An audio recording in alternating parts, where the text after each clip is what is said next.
Bueno, básicamente es un proyecto que nace a partir de la necesidad de entender la situación, el contexto en el que vivo. Yo soy originario de la Ciudad de México, sin embargo, el ámbito laboral está saturado y yo tengo que viajar a otras ciudades a ejercer mi profesión. Y ese ir y venir entre las distintas ciudades de mi país con mi punto de gravedad que sería la Ciudad de México, me doy cuenta que yo vivo una situación muy particular que comparto con otros 28 millones de habitantes de la ciudad, que es el desplazamiento a los lugares de trabajo, de descanso, de convivencia. Para llegar a ellos tenemos que hacer distancias muy largas y la mayoría del tiempo pasamos más tiempo a veces en el trabajo que en la casa, o lo que está pasando mucho ahora es pasar la otra mitad del tiempo en el transporte, en los traslados. Esta situación me conlleva a analizar esta forma de habitar. Y esta forma de habitar tiene ciertas características que son las que trato de ver en mi ciudad. Y son hacinamiento, estrés, suciedad, violencia. Y una cosa que a mí me parece muy particular de empatizar es un disgusto, que a mí no me gusta mucho la suciedad, no me gusta ver las cosas, que la gente tire cosas a la calle, etc. Y lo agarro como un leitmotiv para poder desarrollar mi proyecto. Y en este sentido es cuando yo me aboco a recolectar mugre y polvo de mi ciudad a partir de una maqueta conceptual, utilizando mi cuerpo como esa maqueta, y pensar dónde es donde se acumula más mugre y polvo en mi cuerpo, pues en las ingles, entre las uñas, en los sobacos, detrás de las orejas. Y hago la analogía con mi ciudad. ¿Cuáles son las orejas, las ingles, estos intersticios de mi ciudad? Pues es debajo de los puentes, atrás de las instituciones públicas, que las fachadas son impecables, pero atrás se encuentra todo el tiradero y todas las cosas. Es más o menos fácil conseguir la mugre y polvo en un acto aparentemente absurdo, que es barrer las calles, barrer las oficinas, barrer el metro. Y a mí me parece muy importante esa acción en una primera instancia, puesto que la gente se sorprende o les quito, lo saco de su cotidiano en ese momento a partir de una acción aparentemente absurda. Y me preguntan y les digo, bueno, estoy recolectando. ¿Para qué? Yo para entender cómo vivimos. Entonces, en esa parte es cuando yo encuentro un texto, un fragmento en el texto del libro de Michel Foucault, en Vigilar y Castigar, cuando habla de este burócrata que tiene 25 años trabajando en el mismo lugar, en la misma silla, en la misma oficina, en el mismo ordenador, y se pregunta lo que nunca se ve. Y en ese momento, este burócrata renuncia y se rebela contra ese orden. Esta situación con la que empecé la plática, de neurosis, de una incapacidad de saber qué es lo que nos conviene como ciudadanos en nuestro hábitat, es la que me lleva a crear imágenes a partir de este elemento resignificado. Mi formación es como instalador, como pintor, como grabador, como litógrafo, que es mi parte muy fuerte, y entendiendo conceptualmente el quehacer artístico gráfico, es que yo lo problematizo, lo relativizo. Desaparezco la tinta convencional por una materia resignificada, que sería en este caso el mugre y polvo. Este es de aquí el color de la ciudad de Jaén.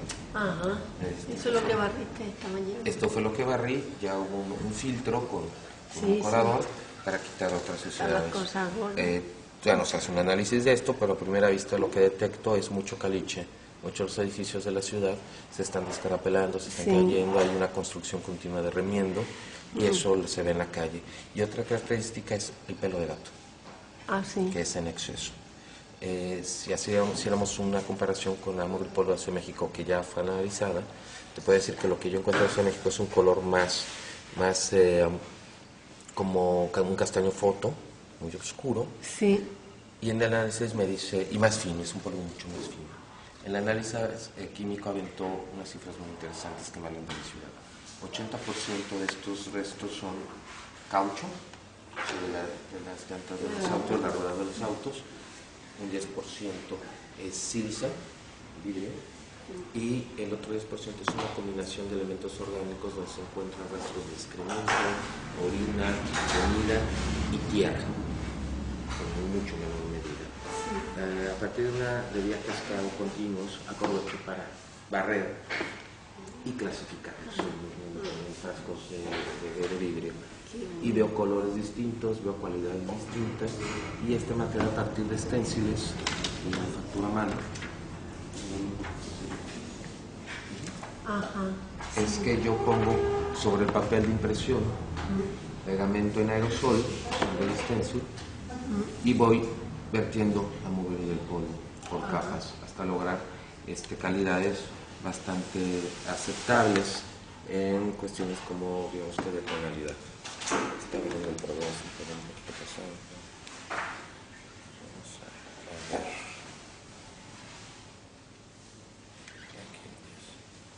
Aquí empezamos.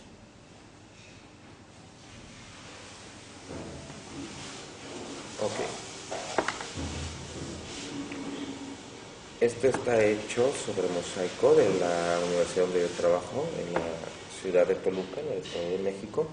Entonces me dediqué a barrer todas las oficinas de burocracia de la ciudad, de la institución, y empecé lo recolecto, y después con un stencil simple empiezo a jugar con la mugre polvo recolectada y hago una prueba de tonos. Este es un acercamiento sobre la calidad de tonos y textura que nos da. Se va haciendo más oscuro cada vez que paso el aerosol. Sí. Esto ya es sobre papel de algodón. Cuando en papel de algodón.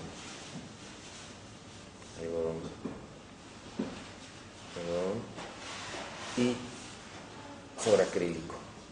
Aquí los acrílicos pues no los entregan con una pequeña capa de un plástico pegado por electrostática, y yo la aprovecho, hago una transferencia, fotocopia y voy cargando por un exceso, por una navaja. Pelo, meto el aerosol, pongo la mugre del polvo, y estos acrílicos, al tener esta cualidad translúcida, los monto sobre cajas, como una caja de luz. Estos son 3 esténciles montados sobre una caja de luz, este acrílico. Y este es, digamos, el centro de la Ciudad de México, es el Zócalo. Es una ruta que hice a pie del Zócalo al Castillo de Chapultepec, que es toda la avenida Reforma, que es histórica. Es digamos, el paseo de los emperadores, de los reyes, de los dictadores, de los presidentes. Y también han pasado por ahí todos los ejércitos que han avanzado sobre la Ciudad de México. Entonces es un paso muy histórico, con una serie de situaciones y de emociones para los mexicanos. A partir de esa avenida se puede ver todo el país mejor. Esto es el recorrido donde yo voy recolectando este mugre solo hasta el Castillo de Chapultepec, solo que no lo pongo lineal, lo descompongo y la gente empieza a identificar información de nuevo.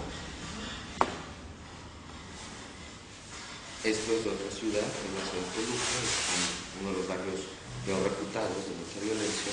Lo interesante es hacer una exploración de unos días en ese barrio. Yo no conocía a nadie, me metí y empecé a dialogar con las personas a partir de esta herramienta. Entonces, sí, conseguí alojamiento en 2 casas para hacer 2 noches donde pregunté, y compartí la comida con ellos, también la bebida, y me empezaron a contar su situación de estas personas, de este barrio tan descuidado, de construcciones inacabadas, de calles sin pavimentar. En muchos de los casos se da porque la ciudad de Toluca es una ciudad muy industriosa y muy pegada a la Ciudad de México. Entonces, la mayoría de la gente va de paso, son centroamericanos que hacen una pequeña pausa, trabajan un tiempo y siguen su viaje a Estados Unidos. Por eso hay una preocupación de tener bien el lugar. Y también de migrantes nacionales, que es su paso a la Ciudad de México, no encuentran un trabajo y se regresan a la Ciudad de Toluca. Y es como un espacio como de limbo en donde ellos se encuentran. Son de distintas partes de la ciudad y de algunos otros países. 5 minutos. Sí. Tengo que revelar la pantalla, se lo que... Venga, vamos.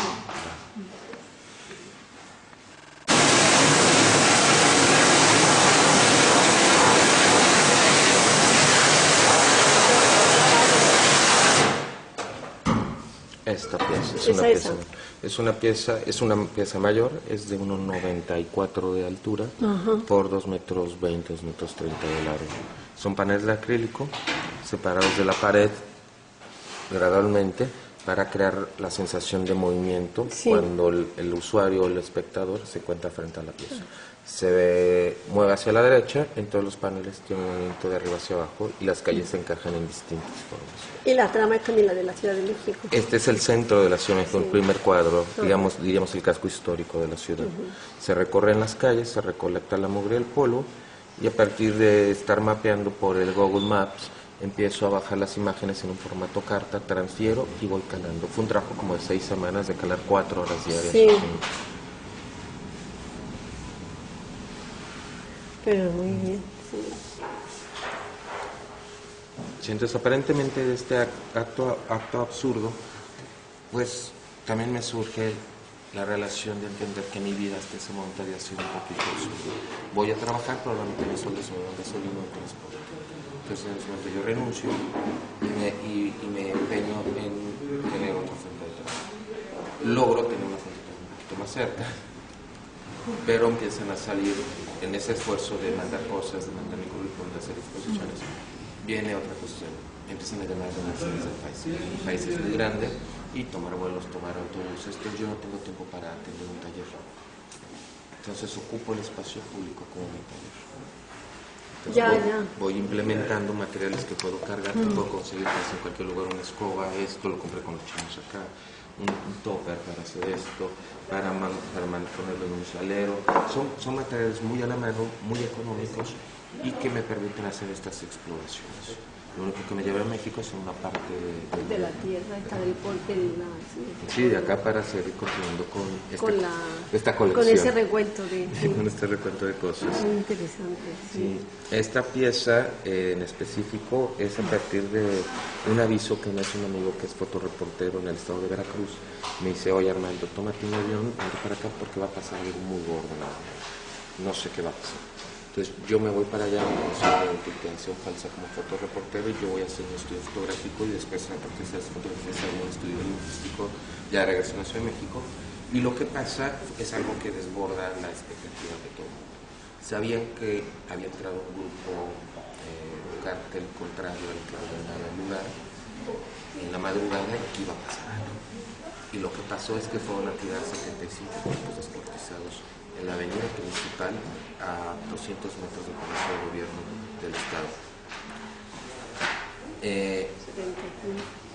Entonces, yo tengo una postura política muy fuerte sobre esto que está pasando, o muy particular, en donde las cifras del gobierno pues son cifras ridículas, ¿no? Se está hablando del gobierno que hay 12.000 o 15.000 muertes, cuando organizaciones gubernamentales están contabilizando más de 130.000 personas asesinadas. ¿Por qué hay esa diferencia tan grande? Porque el gobierno, si no tiene nombre, no existe. Entonces, estos cadáveres no se hace la reconstrucción de los cuerpos, no se hace la identificación puntual de ellos y se mandan a fosa común. Entonces la investigación no fructifica. Las bandas de mafia tienen cuotas de sangre. Me traen en la cabeza de 15 miembros de la cabeza. Y como se manejan ya de una manera muy institucional, casi como una empresa también en algunos de los casos, en algunos cárteles, entonces pues la burocracia existe de todos lados. No compró la cuota, no la ganó del otro cártel, entonces agarró a los ciudadanos como que se enfocan para cumplir la cuota. Entonces ahí es cuando yo digo que el gobierno es cómplice de todos estos asesinatos. Pero, ¿qué es lo que pasa? Ustedes les llegan algunas imágenes que tenemos ahí, la prensa está inundada de estas imágenes horrorosas, pero eso es la cultura del espectáculo, ¿no? De la cultura de la superficie, donde terrorizas, y lo que está pasando en México es que la gente se está acostumbrando. Hoy en día los principales diarios mexicanos, tal vez no los más serios, pero los con más tiraje, que son un corte popular, presentan una cabeza cercenada y el lado de una mujer señalada. Todo tan natural. Efectivamente, porque se ha convertido en producto. Entonces, lo que se está entrando ahorita los mexicanos es una nueva cultura, ¿no? Donde todos los corridos, las canciones, la forma de vestir de este tipo de personas, este estilo de vida, pues empieza a influir sobre todas las ambiciones de los jóvenes que no tienen trabajo, que no tienen matrícula escolar, etc. Por eso es muy importante y me llama la atención sobre el anonimato de las personas asesinadas. porque creo que el medio del asunto en el que los tratamos como objetos. A esta persona yo le di un nombre y empecé a reproducir su imagen de su cabeza. Trato de no ponerlo de una manera tal, y el mugre y polvo recolectada del lugar de donde fueron tirados los cuerpos. Sí. Sí, sí. Entonces esta falta de empatía, o esta empatía que estamos perdiendo por el otro ciudadano, es lo que está provocando que la ciudad de México, en las ciudades más violentas, se encierre en sus casas, que ya no ejerza su derecho a transitar por el espacio público. Una resignación ya de esta vida que tenemos. Claro, entonces los que están peleándose el espacio público son algunos carteles y los políticos, porque los políticos no toman partido por algunos carteles. La actividad artística es muy importante. Claro, por supuesto. Yo no le explico todo esto al espectador común. No, pero lo que hace es ponerle el espejo de lo que está pasando ahí a su padre. Preguntándoselo de otra manera y que él también se lo pregunte. Muy Sí. interesante. Por eso, digamos, este material yo le llamo materia. O sea, yo a este proyecto, que es una conferencia que presenté en Valencia, y también ayer en un conversatorio que tuvimos en una masterclass, hablo de este proyecto como, lo intitulo como la materia aludida en los procesos de estampación. Es una estrategia conceptual que me permite generar mi producción artística, y ya las temáticas pues van girando, si te das cuenta, ¿no? Es la ciudad, es la problemática social, es la cuestión de falta de habitación, los fraudes bancarios, etc. En este caso es una barcaza que se utilizaba en el mundo prehispánico cuando la Ciudad de México era un paisaje lacustre. Sí. Es una trajinera, y básicamente se usaba para transportar mercancías. Hoy en día, en los últimos territorios del lago que se conservan en la ciudad, que es al sur, yo vivo al lado de uno de ellos, que ya es una estación lago, todas se conservan estas barcazas, pero para uso turístico. Ahí lo que hacemos los chilangos en la Ciudad de México es celebrar cumpleaños, festividades, fiestas, nos subimos con comida, con bebida, con música, y vamos recorriendo canales que tienen una edad de 1000 años. Sí, sí. Bueno, esta trajinera se siguió fabricando de manera artesanal, de una manera original. Yo fui con el constructor de tercera generación, y la barcaza pues no contiene ningún clavo, es pura madera ensamblada, y para hacerla impermeable se pela piel de coco, se desceba y se mete con un golpe entre las hendiduras, se mete el bote al agua, la madera se ensancha y sella. Esta tecnología es muy efectiva, puesto que una barcaza de estas puede soportar hasta 45 personas, y tiene un uso más o menos de unos 25 a 30 años. Es una tecnología bastante efectiva. Sí, sí. Antes, bueno, se navegaba en la Ciudad de México, y también era tráfico, porque hay una población tremenda. Siempre ha sido así. Pero hoy en día ya no queda este paisaje lacustre. Hay problemas de agua muy, muy fuertes, no solo en México, sino en todo el mundo. Pero en México ese contraste es aún más dramático. Sí, porque habiendo sido ese espacio de agua. Claro, ahora lo que queda es un mogripol. Lo que está estampado sobre toda la barcaza, sobre la trajinera, es el diseño, es mugripolo de las dos ciudades en las que vivo en este tren todavía, pero el diseño son flora y fauna extinta, es lo que era la fábrica. Entonces también Nahuala hizo una investigación, pues un poco de botánica y de biología sobre la flora y fauna que existía en el valle, bueno, en el mal llamado, que en México no es un valle, es una cuenca, y está destinado a inundarse de nuevo. Cuando llegue el momento, en cualquier momento. En cualquier momento. Lo que pasa es que en la Ciudad de México, bueno, desde la época del virreinato, de la época colonial, los españoles no pudieron adaptarse a la vida lacustre. Entonces ellos no entendían el concepto de caminos de agua. Entonces empezaron a desecar porque se les inundaba, no saben cómo darle mantenimiento al sistema hidráulico que ya tenían los mexicas o los aztecas. Y lo que hacen es ir cerrando canales, ir haciendo las calzadas, porque ellos tienen más características de la calzada en calidad de tierra. Y lo que pasa es que perforan el primer México para desagüe. pero la ciudad se fenomenalmente se hundió. O sea, que ese túnel quedará un día aplastado, bloqueado y el agua... Lo que hicieron en la época colonia fue un túnel, ya que estaba la ciudad, iba desaguando para evitar la inundación. Pero se va hundiendo la ciudad, este túnel ya quedó aquí. Y entonces... En el siglo XIX hicieron otro a 20 metros. Y pero sigue bajando. ya se rebasó. Tuvimos unas emisiones tremendas en los años 80 y 90, pero desde los 80 se empezó a construir una tontería, una cosa monstruosa. O sea, hablando como en tecnología, porque de hecho se inventó la tecnología para hacer eso. Perforar un túnel donde cae un edificio de 6 pisos Sí. para desaguar el agua, y esto está a 50, 60 metros bajo la Ciudad de México, totalmente reforzado, con parques móviles y con una capacidad de desagüe gigantesca. Esto garantizará que la ciudad no se inunde al menos en los próximos 20 o 30 años. Pero una vez pasado eso va a quedar ya O habrá que seguir obsoleto, o y dejar hay que hacer otro. Y esa es la pelea. Es una cosa absurda, porque nos hace falta agua potable, Sí. pero la poca que nos llega con la ventana.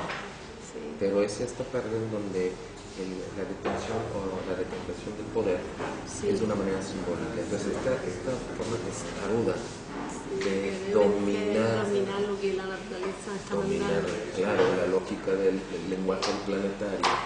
Sí. Eso acabará tomando su sitio. Por supuesto. El agua tomará su sitio. Por supuesto, porque el mundo puede ser sin el ser humano. Y puede seguir siendo, y lo fue Y antes. desaparecería muy Pero el ser enseguida. humano no puede ser sin el ser humano. Creo que ese es el gran abuso o error, no sé cómo decirlo, de la cultura griega, ¿no? El hombre no le da todas las cosas, entonces el mundo deja de existir. Simplemente es algo que está en la mano para ser explotado. Sí, bueno, hoy en día estamos al punto de desastre natural. Solo tenemos 13 o 15 años para revertir el daño. Sí. Si no, eso es... Esto Ya se no va da. al garete o lo volvemos o se va. Sí, sí. Oye, pues enseña, fíjate. Uy, me ha encantado. Oye, una cosa, mira, necesito que le recordéis a